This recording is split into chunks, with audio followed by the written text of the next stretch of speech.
What's up, everybody? Welcome back to another ShowMeFootball.com live Kansas City Chiefs post-game show. I'm joined by Hydra today, who's joining me once again. He was here last week. But Hydra, before anything, and while we're waiting for people to get in here, why don't you go ahead and introduce yourself and let people know where they can find you on social media?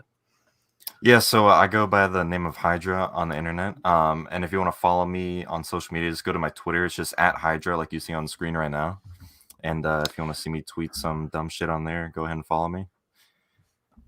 Yeah, so that's that. Now, let's have some fun. Because I mean, I have a lot to say, obviously. I know the Chiefs won tonight. The final score was 20-17, but the problem is this was the New York Football Giants. And as a lot of you know, the New York Football Giants are not a good team. This is probably as depressing of a win that you can get. As weird as it is to say, this is a win that should be treated like a loss because they easily could have lost this game. Uh, like I said, there's a lot to say, but I did see a lot of people on Twitter this week saying that if the Chiefs do anything but absolutely blow the brakes off the Giants on Monday night, that everyone has the right to be pissed, and they won by 3 points against the Giants. And this team plays the Green Bay Packers next week. They play a team with a pulse today. They get their ass kicked just like they did against Tennessee. That's my takeaway. Yeah, and I mean, if this was any other year, you could say that this was one of those, trap games where it's, kind of like a bad team against a good team. But the Chiefs, honestly, like you said, it felt like a loss. Like the entire game, it was neck and neck, which just shouldn't have happened. There's absolutely Yeah. no reason that the Chiefs, who have been the best team in the league for 3 years, almost lose to what? I think, like, haven't the Giants lost the most games of any team over the past, like, 5 years? Yeah, or if not, they're in that, They're, like, bottom top 5 3, group. yeah. Yeah. Yeah. I want to address this early comment though. Trevor, y'all got to chill. A win in the NFL is a win. Be happy with it. No, that can't be the case against the New York Giants. If you viewed the Chiefs as a Super Bowl contender, they could have easily lost this game. The Giants had a chance to win with the ball in their hands at the end of the game. And the only reason they didn't win is because Joe Judge is their head coach and Daniel Jones is their quarterback. I mean, come on. This is not the case with this team. Just a win is not a win. They should have blown the Giants out tonight, and fans have a right to be pissed. Like I said, you play a team that is actually good, and you lose this game. It's as simple as that. And we've seen this Chiefs team go up against, I wouldn't say bad opponents, but mediocre opponents and lose. So, you know, barely winning a game against a bottom 3 team in the NFL should not make anyone feel good. No, I mean, this was one of those games where we should have won in every aspect of the game, and yet it was neck and neck the entire time. Like, yeah, I disagree with that. It's not just okay to say, "Oh, we won." Like, that's if you have that mindset, then this team isn't going to go anywhere. And for the longest time, like, even looking back at last year, I remember the Chiefs won like their last 7 games by a combined 27 points or somewhere in that range, which is not a great point differential. And people said, "Oh, it's just the Chiefs will be fine. They'll figure it out. They're just, doing what they can to get by in the regular season. Then they're going to turn it on in the playoffs." But I think that you could actually read into those games, and that's not what it was. I think really you slowly saw the gap start to close between the Chiefs and the rest of the teams in the NFL. I really do think that how much you win a game by matters sometimes. There's other games where you can be like, okay, well, if this doesn't happen and that doesn't happen, it's a blowout, whatever. But that's not the case here with the Chiefs. Yeah, this team is just completely it's completely different from years past. The coaching staff on both sides of the ball, even on special teams, like I tweeted this out. I feel like this team isn't practicing because there's so much basic mistakes being made at every point in the game, and it just makes absolutely no sense to me. Yeah, and there's a lot of reasons we saw the game that we saw tonight. Number one thing I want to start with is the turnovers. This team cannot stop fucking turning the ball over. It's absolutely ridiculous. And I, Jeff Schwartz is one. He tweeted something like, the Chiefs, they're not going to keep up this turnover rate. All of the blue check marks on Twitter and the analysts were saying they're not going to keep up this turnover rate. And I'm sitting here like, what tells you that they won't? Because they have 8 weeks into the season, now 9 weeks into the season. They are a team that turns the ball over, and it's something you're going to have to accept. They turn the ball over. Until they can prove to us that they've changed, they're going to be known as a team that turns the ball over. They, I think, are up to 19 turnovers now, which is the most of a Chiefs team in the Andy Reid era. And we're barely halfway through the season. It's embarrassing. It's not just a freak accident anymore or a fluke. I mean, I've been in this boat for a while, but it just becomes more and more evident every week. Yeah, I mean, we can't hold on to the ball. We keep fumbling. We keep, tipping passes. Mahomes has had, I think, 6 passes this year get tipped by a receiver and then go into the hands of a defender. Like, this team can't do the basic things like cover the ball and catch the ball. Yeah, I know. A lot of it is not on Mahomes. There have been some plays though Mahomes has made, and I'm just like, man, what the heck are you doing? Like the interception against Washington in the first half. But a lot of these there's a lot of people that on social media they'll hop on anytime Mahomes makes a mistake and go, ha ha ha ha, he's a fraud, blah blah blah. I mean, these interceptions can easily be explained by the receivers not catching the damn ball. And a lot of these receivers seem to be having a problem catching the ball this year. And that's one of the top reasons the Chiefs offense could not produce tonight is because no one seems to know how to catch the ball anymore. Yeah, and not only that, just nobody can get separation. The game planning, the play calling just has not been good. They're playing cover 2 or cover 3, and we're not attacking the middle of the field. We're not throwing corner routes. We're not doing any of those cover 2 beaters. And it just, I don't understand it, man. Also, you want to talk about Braden's first comment up there? Yeah. Orlando Brown, right? Yep. Yeah, I'll let you take over from here. The Chiefs can't afford to let him walk in free agency. As much as I hate Orlando Brown, we're not going to admit that it was a bad move. Obviously, I've thought the entire offseason, like, we should have just drafted Samuel Cosme at 32, or if you're going to trade capital, you need to trade up and get a guy like Christian Darrisaw, Rashawn Slater, Penei Sewell, any of those guys. But we're not going to trade for a tackle like Orlando Brown and then just let him walk. We might not extend him. We might put him on the tag for this next year. And Brett Veach has already come out and said that before, but he's not just going to walk after this year. He's going to be back. Yeah, like we were talking about pre-show. If you let him walk, what are your options? You just spent a first round pick on this guy to acquire him. Then what are you going to do? Spend another first round pick to then draft one or spend a bunch more money on one? I mean, it's just really bad resource management when you give up as much as the Chiefs did for Orlando Brown, even though it was a really fair deal for both sides at the time. They still gave up a first round pick. That's one of the most prestigious assets in this league. And they gave one up. And you're just going to turn around and let the guy walk a year later. It's just not good resource management.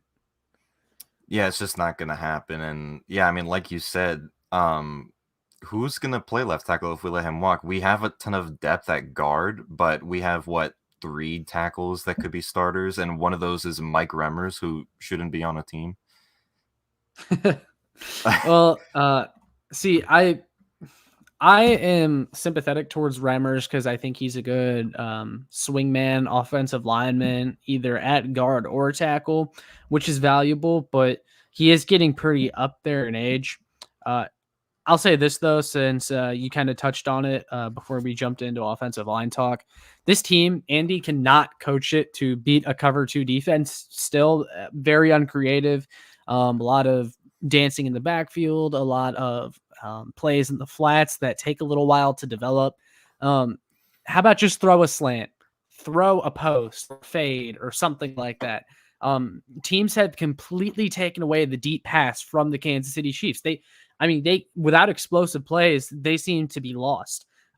They've been so used to it for the past few years, but cannot adapt, and it is driving me insane. And people have been saying it all night. Where is Josh Gordon? You signed this guy. Use him.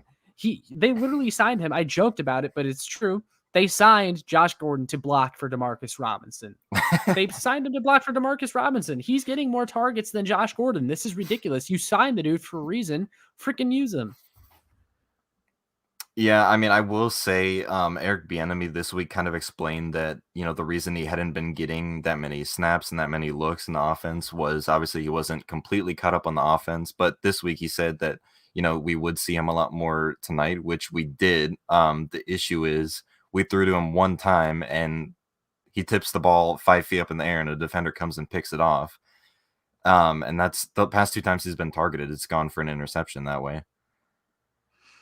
Yeah, and I want to read this quote real quick because I just read it as you were talking. Read on Josh Gordon after the game. He's so close. I know I've said it the past couple of weeks. He'll keep pushing. He's really a pleasure to be around. How many weeks is it going to go on, Andy? Come on.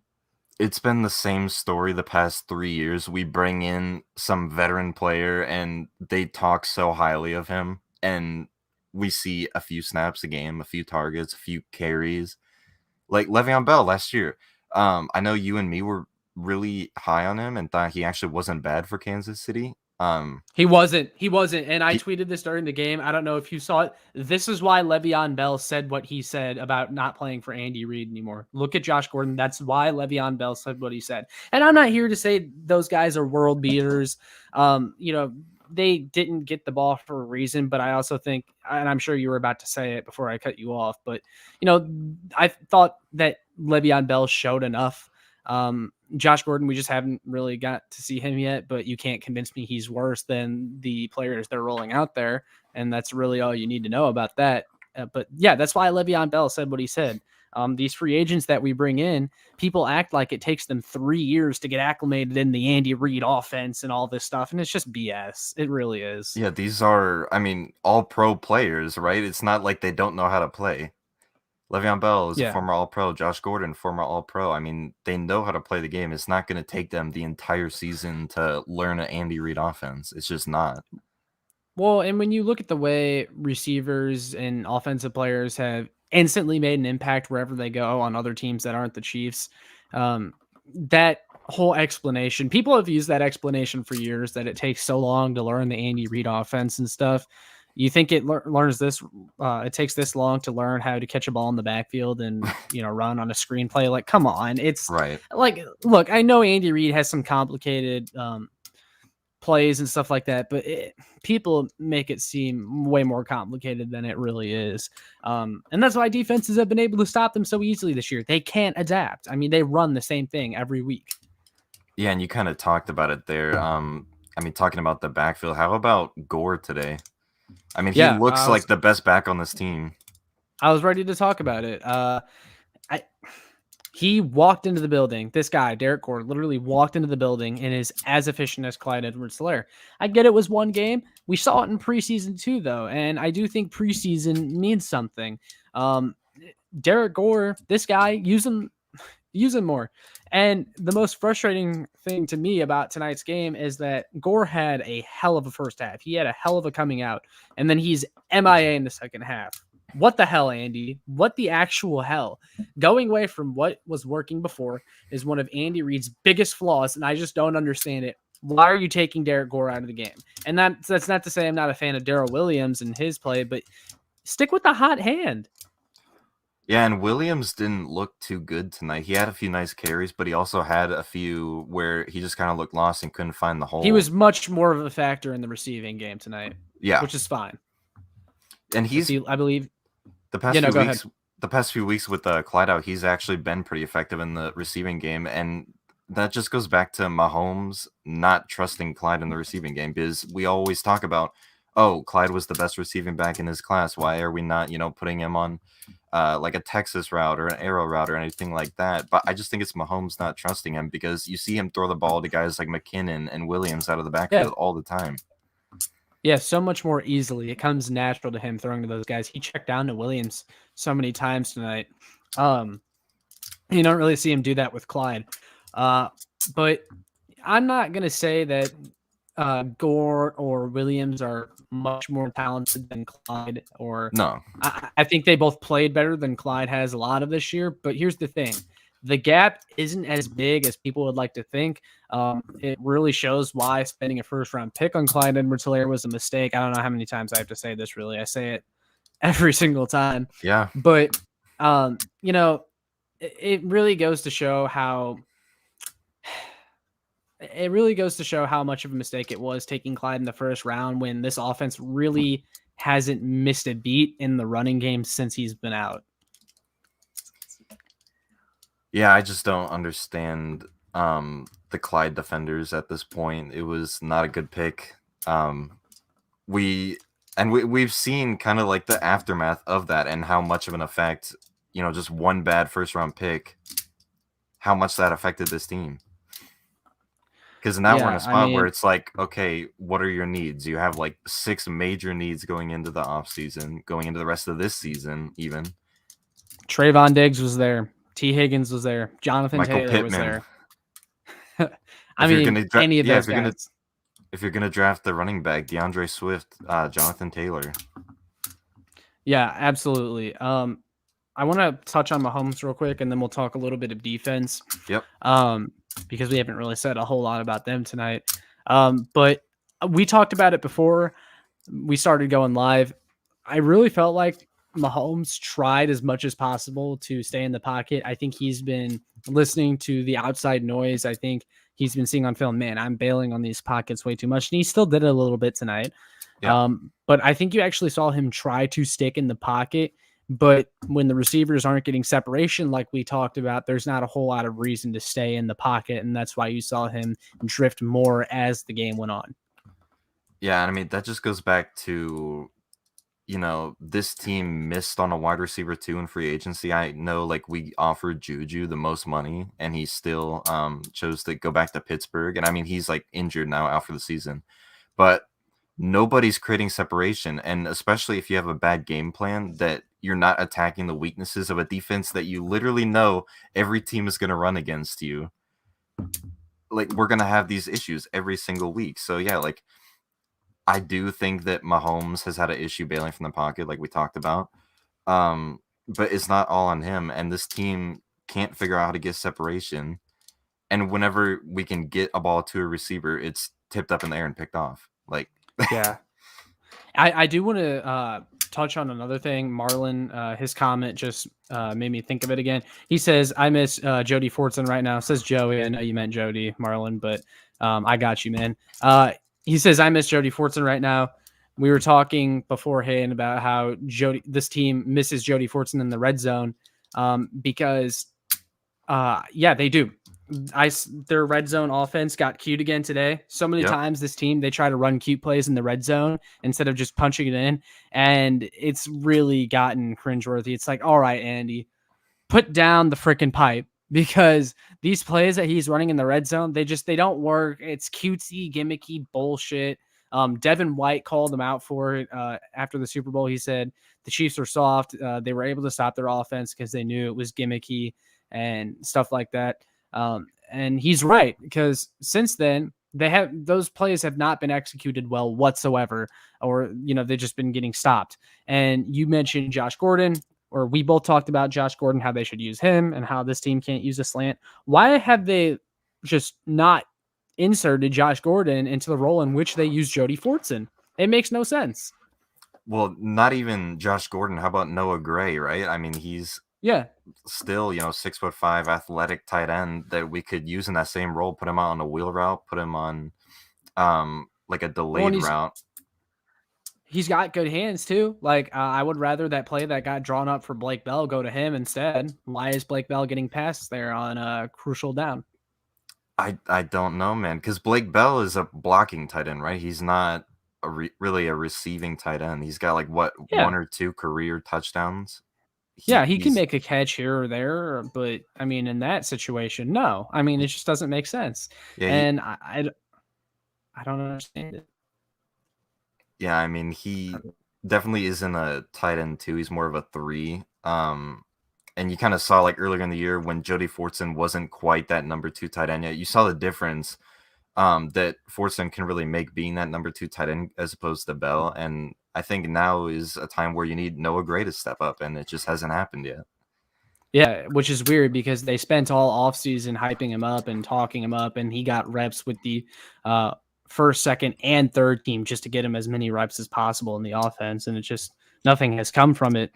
I want to talk about this comment real quick from Chase. He says, "Is Kelsey washed up?" Obviously, I don't think he's washed up, but it does seem that he's struggling when these teams are getting physical with him. That's exactly what the Giants did today. They were pressing him at the line of scrimmage. They were pushing on him after the first 5 yards. There was even the play where he fell down. What's going on with Kelsey? Slim is chilling. Just mentioned it. He thinks he's playing injured. I think that's maybe a fair observation because he was really banged up, and it was obvious. I think against Washington, he had the hand and then like an ankle injury at one point. He was hobbling around. But if it's not that, I don't know what's going on. Yeah, I think I'm with Slim on this one. He's been getting just banged. Well, I guess I'm with both of you. He's just been getting banged up every play, every game. And he has been playing with some injuries. They haven't been anything major, but at his age, if you're constantly, getting out physical at the line of scrimmage, then it takes a toll on him. And I think you finally see, the mental side of that to where on that play, I think it was late in the fourth quarter where Mahomes kind of rolled down from the pocket, and it got called back for Orlando Brown holding. But Kelsey's open, and then he just makes like those simple drops that he should be catching, and we've kind of seen that become a pattern since the Super Bowl, where he just is kind of dropping passes. So he's definitely not the same player he was all of last year. But I don't think he's washed. I think he's just been dealing with injuries. He's been dealing with double teams and just been getting out physical a lot of the time. Yeah, I think that's fair. I also want to touch on one more thing before I start talking about defense. And Andy Reid, man, I don't think. Look, I don't want to just come out and straight up say fire Andy Reid or have a bunch of people attack me. But if you want to have a conversation about Andy Reid, this is the year of him being on the hot seat. Like, it's a conversation worth having. I feel like at this point. I mean, he's lost his touch. This team is totally ill prepared coming into these games. This is a team they should have scored 50 on, and the offense just looks completely lost. I think it was Daniel Harms from RGR Football that said this the other day. Mm-hmm. And he basically said that Andy's just being stubborn. And I think that has a lot of truth The to whole it coaching because, staff, really. yeah, because we know exactly what teams are going to do to us and we're not adjusting to it at all. And we just want to do what we've been doing for the past 3 years. And especially on offense, that's just not working. Well, and it goes with their personnel decisions too. Like Ryan from RGR Football as well. Technically, this is members only content. Yeah. But he talked about this, and if you guys want to go become a member on his channel, please go do. I recommend it a ton. Definitely recommend But I'm sure he it. won't mind. I'm sure he won't mind me saying this. He talked about how this team has been trying to fit square pegs in round holes for the longest time with the personnel moves. Orlando Brown and offensive linemen like that, they are not made to play in an offense like this. Why do you acquire them and try to ask them to do things that they're not good at? Nick Bolton, before Anthony Hitchens went down and they were playing him at will linebacker instead of middle linebacker. Why? It made him look bad. You were asking him to do all this stuff. A will linebacker is ideally your most athletic linebacker on your roster, and that obviously is not Nick Bolton. I would have rather seen Dorian O'Daniel play will linebacker than Nick Bolton. It makes zero sense. And then I want to save this for when we talk about the defense, but obviously Dan Sorensen is one. But I mean, this team for the longest time has been trying to fit square pegs and round holes, and that's one of the reasons why they look like they do so far. Yeah, for the past like 4 years, I mean, you talk about it, they're playing Bolton at will. We basically been playing 3 middle linebackers at the same time in the base defense and trying Mm-hmm. to force 2 middle linebackers to play outside linebacker. And that's part of the reason that the run defense has been so bad is because when the only true outside linebacker we had before like Willie Gay obviously was Reggie Ragland, who actually had a decent game today. Um, but anyways, even him, like he's not really that athletic outside linebacker that you're looking for. So yeah, going back to what you were saying, that Ryan had talked about, that's exactly what this team's been doing, and it's just being stubborn. Yeah, another example, Chris Jones playing defensive end. Just why? Why did you do it? And they still did it a lot. And you look at the plays that he caused disruption on tonight, they were all from the middle. Yep. Just you got to keep him there. He was playing defensive end in the base package during warmups today pregame, and I wanted to freaking blow someone's head off because I, let's just get on the defense, okay? I'm ready Yeah. to talk about it, and this is where I might get a little unhinged. You gotta fucking fire Spags, dude. I've seen enough. I know I've said it in weeks past. Part of it was reactionary, but you've got to fire Spags. I mean, I've had enough. How many times do we have to see Sorensen and Neiman in coverage? How many times? And how many times are they going to keep rolling it out? It's I don't understand. I've been talking about this for the past 2 years on Twitter. Whenever it's third down, the only linebacker that we put on the field is Ben Neiman. It'll be 3rd and 15, and you need a guy like Willie Gay to be in there to be able to cover. And Ben Neiman's on the field. You know, Dan Sorensen's on the field in coverage, and both those players cannot play coverage at all. If you want to blitz them, okay, fine. Anything besides that, they can't do it. No, and I've been on the Dorian O'Daniel train all season long. You Yep. cannot tell me this guy is worse than Ben Neiman. There's just no way. Dorian O'Daniel is athletic. Play him. At what point does the knowing where to be shtick from the staff that they used to justify having these players on the field, when does it run out because they simply do not have the physical ability to make the play, even though they technically know where to be? It's just that explanation, that excuse, it's getting old real It quick. it took them 6 games to finally realize that Thornhill should be the starter, and then, like, the first thing they do in the first quarter of this game is take Thornhill out for, like, 3 consecutive snaps, and immediately the Giants attack Daniel Sorensen down the field for a Yes. 50-yard pass. And he committed pass interference, but still allowed the guy to catch the ball. Yeah. He's by far one of the worst players in the NFL this year, not just on defense, not just on the Chiefs. He's one of the worst players in the NFL. I said it when I made my video. I'll say it again. If you cut Daniel Sorensen tonight, nobody would sign him. Nobody. He's that bad. And the Chiefs can't seem to see it. Everyone sees it but Steve Spagnuolo. And that's why he needs to be fired. Matt Verderam, who does the Arrowhead Addict podcast, and I'm going to listen to it after we're done.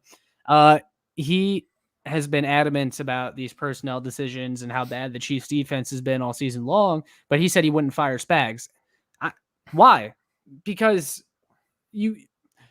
he's the one making these personnel decisions. He is the reason this defense sucks so bad. The only way it's ever going to change is if you fire him. He's going to live and die by Neiman and Sorensen. I just don't understand it. And as much as I want to try and, defend Spags and say, well, maybe Brett Veach failed to, give him the proper players, but at the same time, it's like we have a better linebacker on the roster right now in Dorian O'Daniel, in Willie Gay, and we play Ben Neiman over them. We play Sorensen over Armani Watts. And it's, as much as I want to say maybe Spags didn't give him the right players, at the end of the day, it's Steve Spagnuolo just choosing favorites. And I don't know if they're really good in, the locker room or really good in the film room or like what it is exactly that, he gravitates towards those players on big downs. I just don't understand it. Is Spags racist? Is that what it is? No, because he likes Tyron, so. Yeah, that's true. But I have my own thoughts about Tyron as well. Hopefully he's ready to read these tweets from the toxic fan base, as he calls them. I Um, saw to touch on that super quickly. My friend yeah. Jordan on Twitter at Jordan Buff, he replied to someone's tweet the other day after all that drama happened. I think it was last Friday.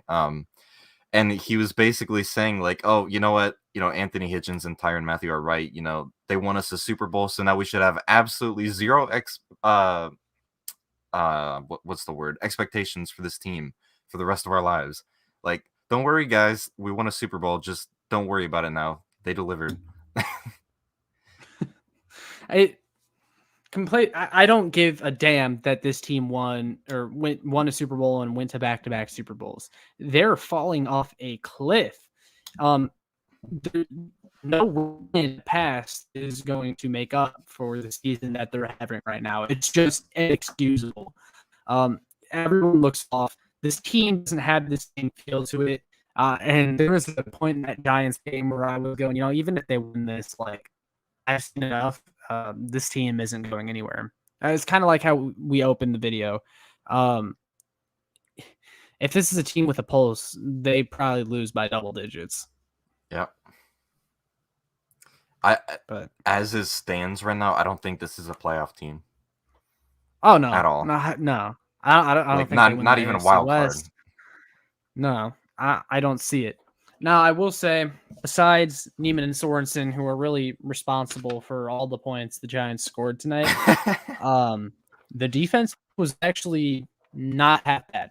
I mean, I know it's the Giants, and I know they're not that great, but you held them to 17 points. If you ask the Chiefs, or if I gave you a deal that the Chiefs could hold every team to 17 points for the whole season, you'd absolutely take it. Yeah. So I mean, I'm not going to fault them for holding an NFL team to 17 points. Yeah. How about It's the the guy offense in my that. sorry. Yeah, go ahead. How about the guy in my profile picture? We've been saying for a year and a half now, hey, he should be the starter. Yeah. He comes back from injury these past 2 weeks and immediately makes a huge difference on the defense. Who would have known? Well, and then they take him out to put Ben Neiman in. They're still doing it. He needs to stay in the game because that's how bad Ben Neiman is. Like, you cannot afford to take Willie Gay off the field.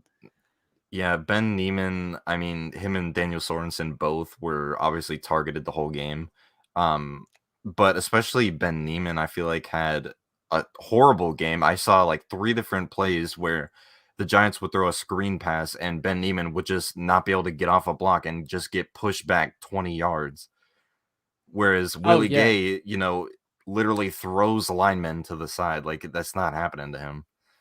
Yeah, the linebackers outside of Neiman, I thought, were pretty good. Nick Bolton had another decent game. I definitely saw him. He caught my eye a few times making a play downhill. He's looking very comfortable in the middle.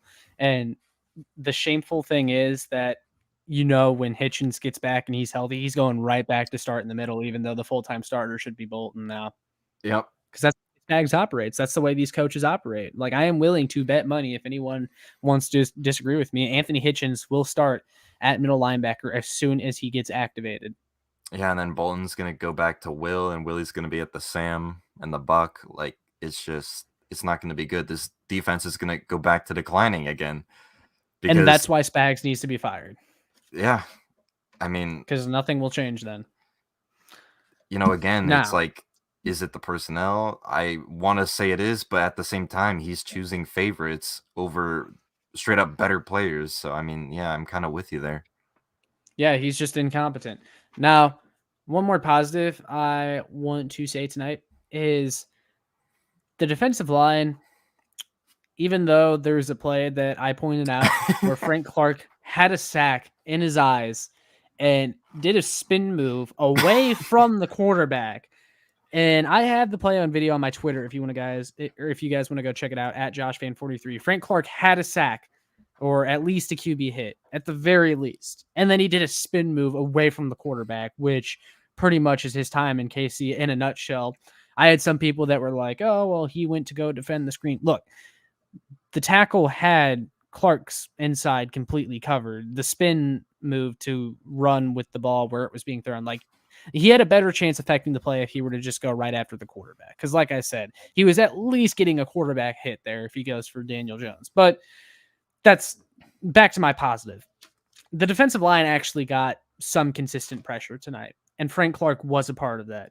And I mean, you guys might want to save and record this because this is almost the only time I'll say anything good about Clark. He caused pressure tonight. He did. He caused pressure tonight. Yeah, no, I thought the whole offensive line, even Alex Okafor, I saw get a few pressures in. I mean, overall, the defensive line was pretty solid. Even Jaron Reed, had a few pressures. Derek Nottie Mm-hmm. continued having a great season. But at the same time, like this was already not that good of an offensive line. I think they're down a couple starters from the start of the season. So we should have had, a good game against them. The real test is going to be this next week against Green Bay. And we'll see. I hope that Clark can do something again. I hope he can get pressure. Same with Jones, but I don't know if it's going to happen. I'll believe it when I see it. Yeah. I also think the secondary was okay, although I think L'Jarius Sneed might need some new cleats. Yeah. Snead is really weird to me this year. He'll have one game where he'll be average, one, like 2 games where he'll be below average. Then nights like tonight where I thought he made a lot of good plays, and then at the same time he has a pick six sitting right in front of him and he just falls down and allows like a 20-yard gain. So I don't know what to make of him this year. I think, moving forward, we all thought he was going to be this, lockdown cornerback one, rising star. He was, considered the steal of the draft last year. But I think moving forward, it's pretty obvious. Ward's obviously going to walk this year. So moving forward, I he's will say definitely going to though, be more of a two. one thing about Ward, even though I'm not a huge fan of Ward, that holding call that he got was one of the weakest calls I've ever seen. I mean, I don't know if you remember the exact one I'm talking about. They called him for holding late in the game, and he maybe brushed his hands up against Darius Slayton. It was a very weak call. I But thought other I than that, he actually played a decent game. Yeah, I think I know what one you're talking about. I think I saw him get like a little bit of jersey, but I don't know if I would have called it. The thing with Ward is, you'll see, especially on like shorter routes, he'll look really good, especially on like slant routes, like we saw against Kadarius Toney. He's really good at breaking those kind of routes up. But then again, deeper routes like the one you were talking about to Darius Slayton, he just tends to get beat on those. So then he goes back to kind of like holding and drawing flags. Whether it was like a good call or not. I mean, he always kind of tends to do that. So Really, all the Chiefs DBs are coached to do that. They've always been coached to hold a little bit. Bashad Breeland did it a lot when he was here too. he's That's the way cooked they're now. coached. Yeah, but that's the way that they were coached. Is to hold a little bit when you can, but don't make it super obvious. But I will stand by the fact that I think that was a weak flag. Really, the refs on both sides were pretty bad tonight. There was the phantom face mask that really bailed us out. And Yeah, then there was a couple of calls that went against us, like the one I just mentioned with Ward, where it's like, come on, what are you doing? And even though I just complimented the defensive line, I will say the Giants' offensive line is not really a feared unit, right. so they should have gotten pressure. But this is a step up from the past because they went up against the Eagles, who I mean they were missing 4 or 5 starters on their offensive line, and we could not touch Jalen Hurts. So this is a step up. Doing what you should against a mediocre opponent. That's what you should do, Chiefs. Good job. A So that's $200 million pass rush actually did something, Josh. yeah, they did. Wow. I'm here to report that they did. Um, but yeah, secondary, I thought they were okay. We should acknowledge them. They did not have Kenny Galladay. They did not have Saquon Barkley. Kadarius Toney was in and out of the game. Yeah. So um, this was a game that they should have done well, and they did. So I'll give them credit for that. But this isn't a win that you feel great about. I'm kind of done talking about this game, though. I don't know if you had any other closing thoughts, but do you have any closing thoughts? Because otherwise, I was gonna talk I about one was more gonna thing. say, speaking of defensive line, if you want to bring up Chase's comment there from a minute ago, I thought that would be an interesting one. Yeah, let me go up. So we're not going to trade up for him. You'd have to trade up to number 1 overall, which would probably cost you what, 3 first-round picks and like 3 second-round picks. Yeah, It's just I would love it. You know what I mean? I've said this before. I think we should kind of go with the Rams approach, is just trading away picks for good players. But that's just not what this team does. And quite frankly, Veach isn't going to do something like that, even if we were, one of the worst teams in the NFL, which we're kind of looking to go on that path right now. But even, We're the most disappointing team in the NFL, that's for sure. for sure, yeah. Even if we keep losing and stuff like that, we're still not going to make a move like that. I just don't see the need for it, and I just don't see it happening at all. So, to answer your question, no. Well, see, I was kind of wanting to do some trade deadline kind of discussion before we wrap it up. Like that's why I wanted to finish talking about this game. And Yeah. you mentioned with the Rams, like they've really gone all in. I don't necessarily want the Chiefs to do that and give up every single draft asset they have, but there needs to be a move made tomorrow if the Chiefs have any hopes of winning this year, because you cannot throw away a year of Patrick Mahomes. I mean, I'm not saying that if the Chiefs make a move tomorrow, I feel better about them being Super Bowl contenders, but at the same time, I don't want them to just pack it in and not do anything. I think a move needs to be made tomorrow, and if there's not, Brett Veach is going to have some explaining to do. And I know fans are going to be mad that the Chiefs didn't make a move for Von Miller today. The Broncos were never trading Von Miller to the Chiefs. Yeah. So it was not going to happen. But they do need to go out and they need to get somebody, and it probably needs to be a defensive end. Yeah, I don't know if there's any defensive ends that we would be able to trade for right now. I will say I know that there are a few corners supposedly on the trade block right now.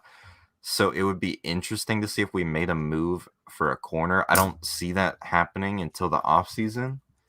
But I think if we are going to make a move, it would be for one of those corners that's supposedly, available right now. I know there's a defensive end on the Raiders that, is being shopped. But again, like it's the Raiders. We're not going to get him. It's the same as the Von Miller thing. Yeah, I feel like Emmanuel Ogbah is somewhat realistic. Even though we talked about how they probably won't go after a player that they let walk in free agency. But after the legitimate report that they inquired about Melvin Ingram, who they could have signed earlier in the offseason, to me, that made me change my thinking. I think that means they would be willing to deal for Emmanuel Ogbah again, obviously at the right price. But I don't know, man. And I don't even know if a Melvin Ingram deal is still on the table. I know someone asked about that in the comments. I don't know, because they seem to be not willing to deal with the Chiefs. They would rather send him to an NFC team. So what you would have to hope happens is that tomorrow nobody else inquires about him, and the Chiefs are the only team with an offer still on the table for him, and the Steelers just have to take it. Yeah, I wasn't even thinking about that. I kind of forgotten about the Melvin Ingram thing. Yeah, that I guess that could definitely happen. Like a last minute, no one else offered, so they decide to trade him.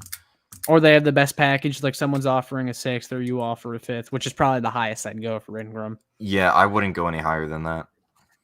I don't think we have a 5th though. Yeah, I think was that one of the picks we traded? We have a 1st, 2nd, I think a 3rd, a 4th, and then we have like 1 6th and 2 7th round picks, I think. Yeah, I mean, and you could always use like one of those 6ths or 7ths to like, and then pair like maybe a bottom of the roster player to kind of like how they did with DeAndre Washington at the last deadline. They traded a 7th and DeAndre Washington to get a 6th round pick in return.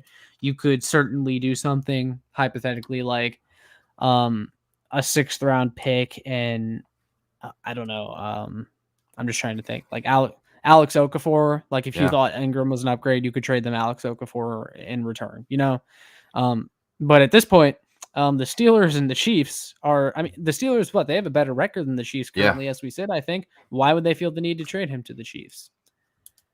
Yeah, I don't know. Before I lose it real quick, kind of speaking on Emmanuel Ogbah, it made me think of this.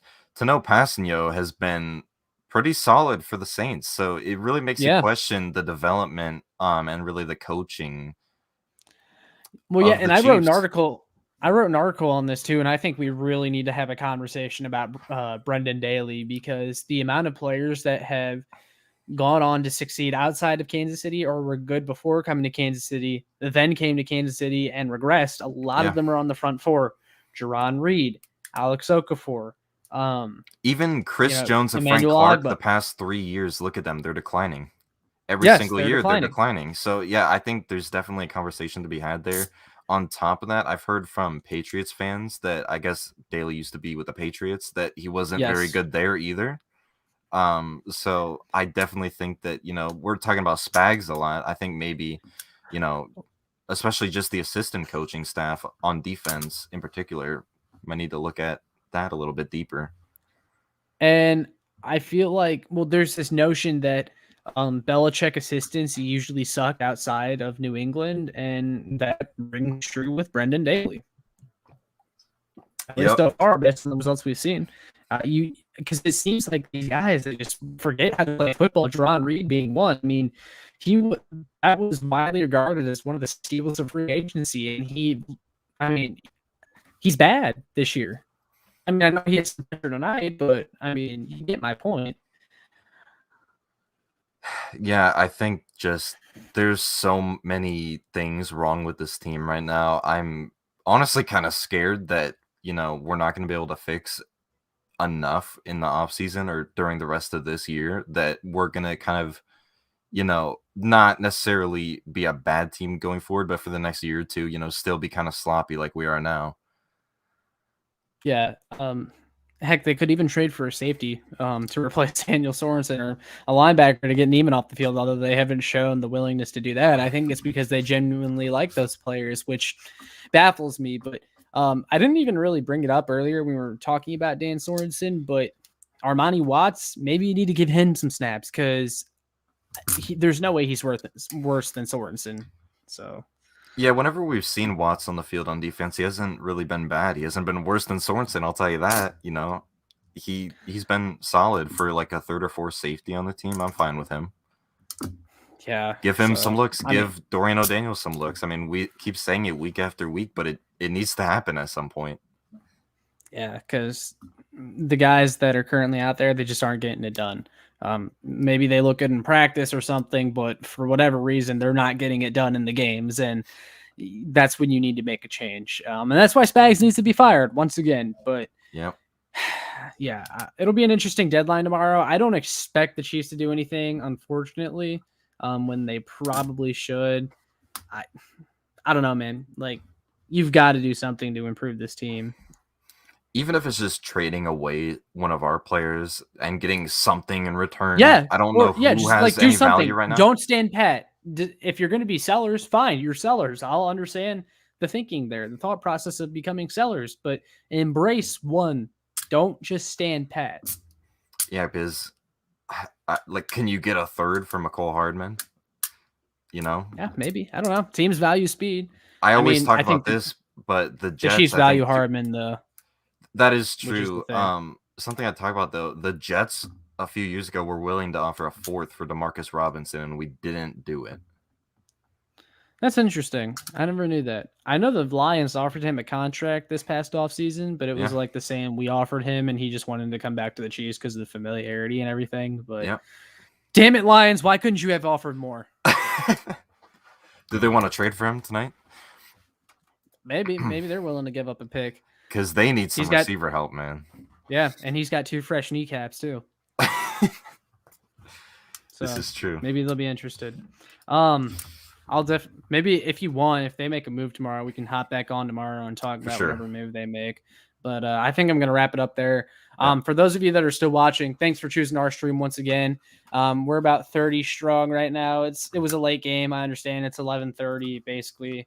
And we were competing with other streams, but thanks for everyone watching. And if you're watching after the fact, still make sure you like, share, and subscribe so more Chiefs fans can find this, and make sure you go follow Hydra on Twitter. But all that being said, we will see you guys in the next one.